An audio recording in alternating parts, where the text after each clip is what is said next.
तो hey guys, आज जो है आपके लिए कुछ ऐसा है, ये आपने बिल्कुल कहीं नहीं देखा होगा। You must have never seen it before. आज मैं हूँ वरुण सर के साथ और आप सामने देख सकते हो मेरे पास एक पंप एक्शन गन है and he will guide us through, बताएंगे कि एक अच्छी गन को कैसे डिसाइड करते हैं, उनके बारे में क्या क्या टेक्निकलिटीज हैं। ये सब मुझे आज से पहले बिल्कुल भी पता नहीं था, तो वरुण सर मुझे बताने वाले हैं and let's learn from the master himself.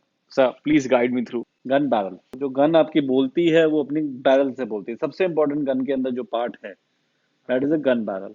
जब आपने गन लेने जानी है तो अपने बैरल का ध्यान सबसे ज्यादा रखना है कि बैरल कैसे बनी है। तो मैं थोड़ा सा इसके बाद आपको बैरल के टेक्निकल्स बताऊंगा एंड ये भी बताऊंगा कि हम क्या बैरल में क्या अलग करते हैं बाकी मैन्युफैक्चरर से। सो सबसे इंपॉर्टेंट पार्ट एक गन के अंदर होता है gun barrel. Then the second part important part in a gun is a receiver. This is kind of a heart of a gun. जितना जो गन के जितने पार्ट्स हैं मोस्टली बैरल भी इसमें जाके लगती है। गन के जो वर्किंग पार्ट्स हैं वो भी इसी में जाके लगते हैं। स्टॉक भी इसके साथ अटैच होता है। तो गन का जो सेकेंड मोस्ट इंपॉर्टेंट पार्ट है दैट इज अ रिसीवर। ठीक है जी। तो after that the third category जो मैं गन पार्ट्स की कहता हूँ वो हो गए गन के पार्ट्स।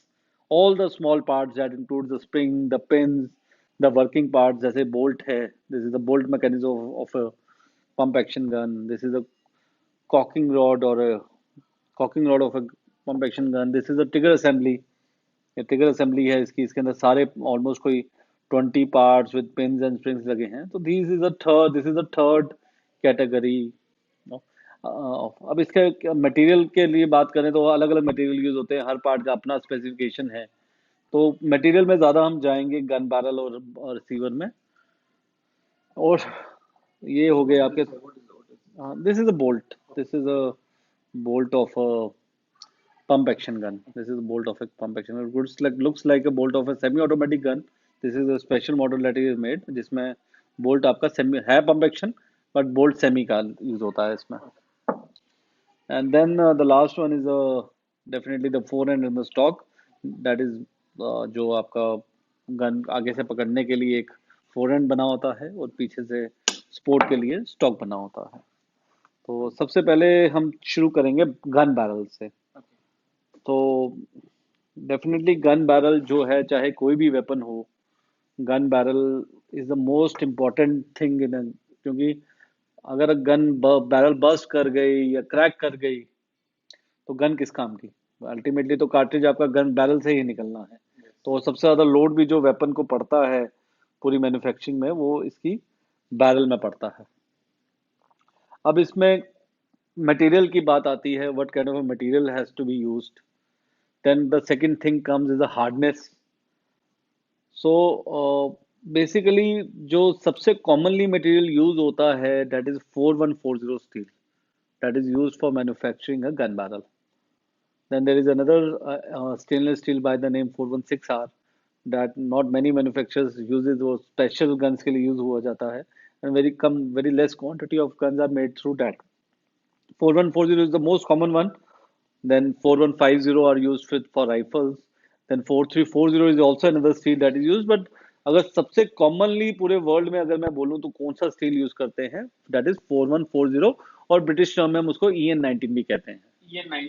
EN19 right.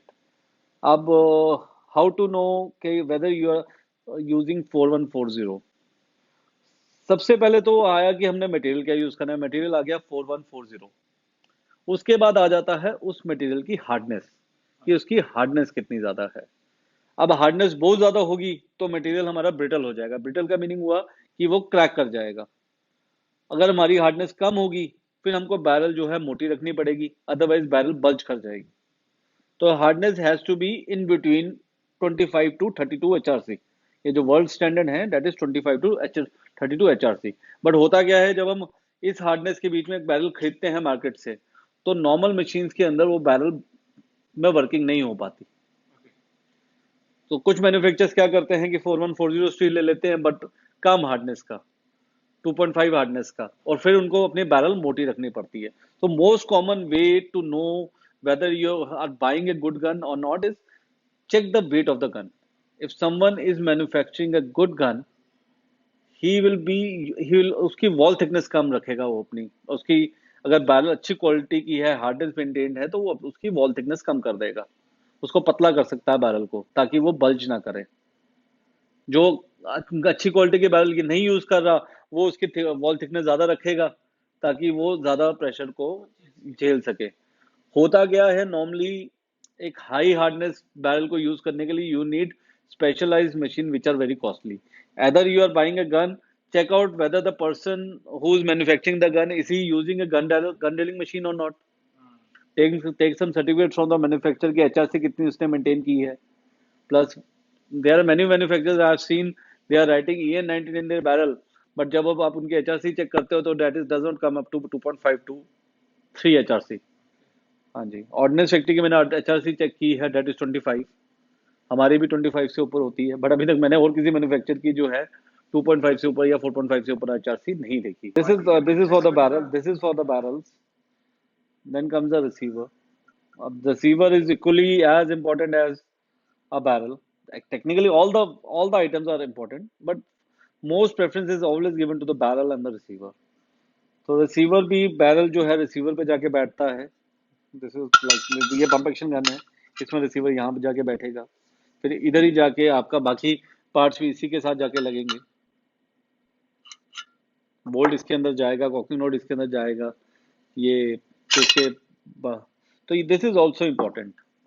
अब इसमें भी स्टील का आता है कि what you are using for, like for a pump side by side gun, you good side by side gun is made by 4140 steel. उसमें भी अच्छी क्वालिटी का आपने स्टील यूज करना है। पंप एक्शन के लिए दो स्टैंडर्ड यूज होते हैं, other you can go for steel, but जब आप स्टील पे जाते हैं उसका वेट बढ़ जाता है।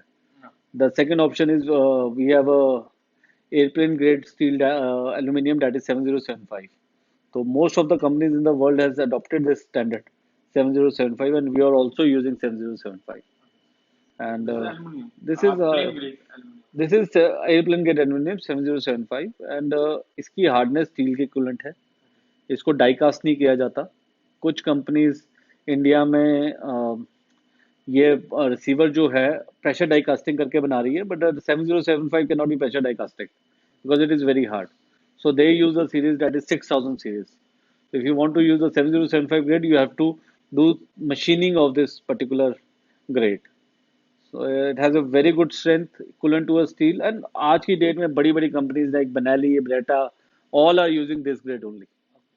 So this is the second most important part. और इसका बैरल आपने क्या किस मटेरियल में आपका मैन्युफैक्चर, आप अगर गन चूज कर रहे हैं उसका मटेरियल का जरूर पता कीजिए, अपने डीलर से पूछिए, डीलर को बोलो मैन्युफैक्चरर से पता करे, जी मुझे मटेरियल के बारे में बताइए, what material is he using और नॉट।